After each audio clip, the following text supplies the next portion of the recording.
Bonsoir à toutes et à tous, bienvenue dans Guinée Actualité. Tout d'abord, une équipe du ministère de l'Urbanisme, de l'Habitat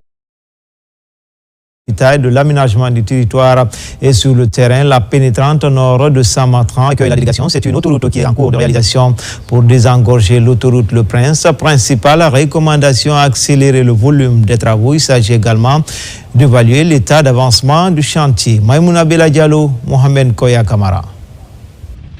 Longue de 11 km, la pénétrante nord est un projet structurant pour la mobilité urbaine.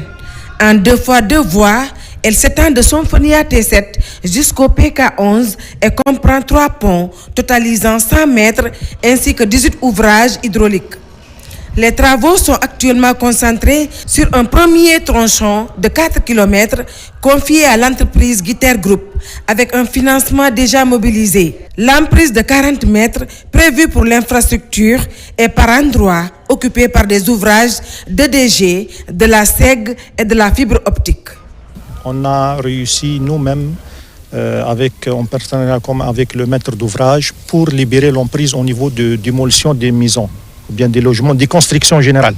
Parmi les décrépissements, donc, on a libéré pour les 4 km, mais on a aussi les lignes électriques, donc les réseaux EDG, ainsi que les réseaux de fibre optique, aussi le réseau de SEG. Il y a donc des forages même se trouvent dans notre emprise au niveau de PK10 et PK11. Nous sommes là dans le cadre de l'étude de déplacement des ouvrages de EDG qui impactent l'évolution des travaux. Nous faisons l'évaluation de nos ouvrages qui impactent et remonter l'information afin que les dispositions idoines soient prises. Le directeur national de l'urbanisme et de l'aménagement du territoire relève des écarts par rapport au plan d'aménagement et appelle à un renforcement de la coordination entre les acteurs. Ce qu'il faut reconnaître ici, nous sommes en train de lutter contre le temps. Et les activités de ce site-là sont, je peux dire, au ralenti. Mais la mission que nous nous sommes assignés aujourd'hui, c'est de faire de telle sorte qu'il y ait un suivi rapproché pour que vraiment ce projet puisse devenir une réalité pour la population. Ainsi, des réunions de concertation pourraient être organisées dans les prochains jours entre les services techniques et les entreprises impliquées. Objectif, lever rapidement les contraintes et accélérer la poursuite des travaux. Sur le continent, au Forum économique de Fès, Meknès au Royaume chérifien, la Guinée, valablement représentée par le président de la Chambre de commerce, d'industrie et d'artisanat avec 77% de voix. Mamadou Baldé devient ainsi le nouveau président de l'Afrique de l'Ouest au sein de la Chambre panafricaine de commerce et d'industrie pour un mandat de 2 ans. Commentaire Abdul Karim Kamara, Mohamed Kourouma. Le Forum de Fès aura été un levier stratégique majeur pour la Chambre de commerce de Guinée d'intégrer des réseaux de décision et partager des expertises. En marge des travaux, la Chambre panafricaine de commerce et d'industrie tient son assemblée générale. Une occasion pour celle-ci de renouveler ses instances. À l'arrivée, la Chambre de commerce de Guinée rafle la vice-présidence de l'Afrique de l'Ouest. Nous avons un engagement vis-à-vis du secteur privé guinéen. La Chambre de commerce est déterminée pour aller en avant.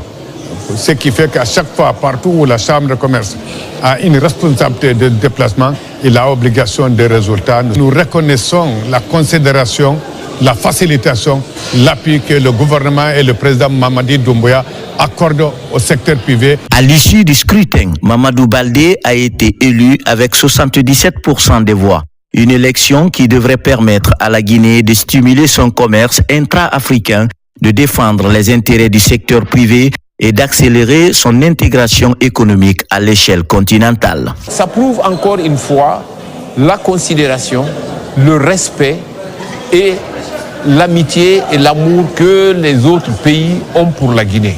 Encore une fois, la Guinée a été grandie à travers la Chambre du commerce de Guinée.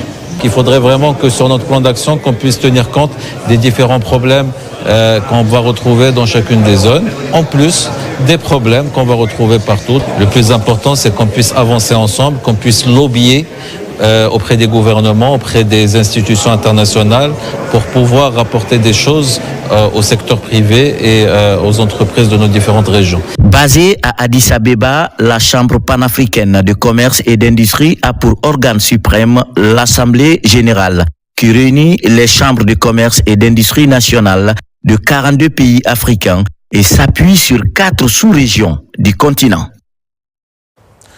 Adaptation au changement climatique, la question financière devient incontournable dans la résilience, notamment sur le continent africain. Face à cette problématique, une étude dite stratégique est réalisée en Guinée.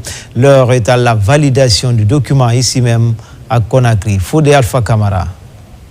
Après 3 jours d'intenses activités, de consultations et d'analyses dans le cadre des projets de mise en œuvre des priorités régionales et nationales d'adaptation en Afrique de l'Ouest et du Centre, PACO, la question du financement des projets d'adaptation au changement climatique s'impose comme un enjeu majeur. C'est dans ce contexte qu'est organisé l'atelier de validation de l'étude sur la mise en place d'un système national de financement de l'adaptation au changement climatique en Guinée. La mise en place d'un système national de suivi des financements d'adaptation n'est pas qu'une simple formalité administrative. C'est une étape stratégique pour notre souveraineté climatique. Un tel système nous permettra le renseignement du système de mesure, de rapportage et de vérification de la contribution déterminée au niveau national à travers des données désagrégées sur les financements de l'adaptation. Pour parvenir à des conclusions pertinentes, consultants, acteurs du secteur ainsi que les représentants des institutions publiques et de la société civile examinent différents livrables constituant des documents de référence sur les données techniques et financières liées à l'adaptation au changement climatique. Ces différents livrables, c'est de voir quelle est la situation de l'adaptation au changement climatique, le financement, quel est le mécanisme mis en place par l'État pour suivre les financements liés à l'adaptation en Guinée et comment les partenaires, les acteurs sont en train de vivre et quel est leur besoin en renforcement de capacité pour pouvoir remonter toutes ces informations à temps voulu. Les recommandations que j'ai faites, c'est surtout d'impliquer toutes les parties prenantes, notamment les ONG, pas qu'elles fassent juste office de partie prenante, mais qu'elles soient au cœur de ce processus. Cette étude approfondie vise à mieux identifier les indicateurs nationaux ainsi que les partenaires financiers, tout en intégrant les recommandations issues des différentes évaluations réalisées. Le nouveau maire de la commune de Lambagny a été installé hier, Baba Ali Moubari. C'est son nom, il devient ainsi le premier maire de cette nouvelle commune de Conakry. La cérémonie d'installation a connu une forte mobilisation des élus locaux et citoyens de cette municipalité. Le nouveau maire a ainsi reçu les sceaux, symbole de son autorité. Marie-Noël Simon Tono, Robert Bangoura. Après avoir été élu le jeudi dernier par ses pairs à la tête du nouveau bureau du conseil communal, le nouveau maire de Lambagny, Baba Ali Moubari, est installé officiellement ce lundi dans ses fonctions. La rencontre a mobilisé l'ensemble des conseils communaux. Lors de cette cérémonie, le nouveau maire reçoit les symboles de commandement des mains de la secrétaire générale de cette municipalité avant d'être installé dans son siège. Ensuite, c'est au tour du premier vice-maire de bénéficier du même honneur. Je m'engage à ce que chaque projet structurant de notre mandat soit conçu et mis en œuvre conformément à notre projet de société et en cohérence avec les objectifs de Simandou 2040. Notre feuille de route s'articulera autour de 5 axes majeurs: l'assainissement et le cadre de vie. Nous allons moderniser la gestion des déchets, curer nos caniveaux de manière préventive et suivie, tout en sensibilisant nos populations et en sanctionnant sévèrement l'incivisme environnemental. Dans cette nouvelle collectivité locale de Conakry, les défis sont énormes. Pour gagner le pari d'un développement rapide et structuré, l'accompagnement des collaborateurs s'avère nécessaire. Ils ont pour mission principale de vous accompagner avec professionnalisme, loyauté, neutralité et dévouement dans la mise en œuvre des orientations et politiques publiques sectorielles de développement de notre collectivité, et ce, en harmonie avec les compétences propres dévolues aux collectivités. Nous-mêmes, travailleurs qui sommes là, nous sommes actifs pour le développement de Lambagny. Nous espérons que les nouvelles autorités, c'est-à-dire les élus communaux, vont nous donner toute la tâche, toute la responsabilité d'assumer pleinement chacun dans ses responsabilités afin que le travail soit bien fait. La commune de Lambagny s'étend sur une superficie de 22,24 km². Elle est composée de 14 quartiers, 73 secteurs et une population estimée à 385 884 habitants, majoritairement jeunes. Dans l'actualité également, un des partenaires du gouvernement dans la lutte pour les droits de la petite enfance, SOS Village d'enfants, célèbre en différé la journée de l'enfant africain. Comme le thème l'indique, cette année, les enfants évoluant dans les différentes structures mènent des actions citoyennes, d'où cette opération d'assainissement des alentours de l'école SOS située dans le quartier Anta. Al-Kaliko Belekita, Mohamed de Kamara. C'est sous le thème « Garantir l'accès à l'eau, à l'assainissement et à l'hygiène pour tous les enfants de l'Afrique » que la journée de l'enfant africain a été célébrée cette année. SOS Village d'enfants, l'un des partenaires du gouvernement dans le domaine de l'encadrement des enfants, célèbre à son tour en différé la journée dédiée aux enfants africains. C'est un acte citoyen qui est posé, celui d'assainir l'environnement immédiat de la communauté de Anta. L'idée, rendre propre les différents lieux du quartier qui accueille l'école SOS Village d'enfants. Cette activité d'assainissement dans ces quartiers a été initiée dans le but de promouvoir la participation des enfants à l'assainissement. Vous savez bien que le mois de juin est consacré au mois de l'enfant en Guinée. SOS Village d'enfants en Guinée et d'autres organisations promettre les droits des enfants pendant ici ces mois. Ce qui nous pousse ce matin à assainir ce quartier, c'est d'abord la santé des enfants. C'est ce qu'on a placé comme priorité au cœur de nos actions. Du coup, en ce mois de juin, vu déjà que le thème c'est sur l'assainissement, la santé et garantir l'accès à tous les enfants de l'Afrique. Les enfants des différentes structures mises en place par SOS et les responsables de la localité de Anta sont déterminés à apporter leur soutien à cette belle initiative. Ce n'est pas seulement l'État qui doit dire aux citoyens d'assainir, nous aussi, nous devons assainir pour notre bonne hygiène, pour pouvoir être en bonne santé, parce qu'une bonne hygiène, c'est la santé et la protection aussi de nos amis enfants. Nettoyer l'endroit, c'est pour éviter les maladies à nos enfants et à nous-mêmes. Donc je suis très très ravi de faire ce travail. La journée de l'enfant africain célébrée en différé rend hommage aux écoliers noirs tués en Afrique du Sud. Ils revendiquaient leurs droits en faveur d'une éducation de qualité.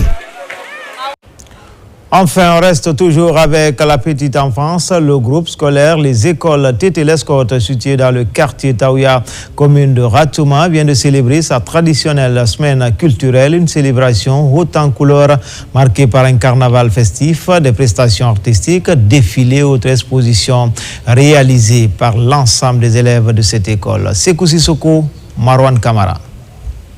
Au groupe scolaire, les écoles Tété Lescotte de Taouya, le coup d'envoi de la semaine culturelle est donné à travers ce carnaval.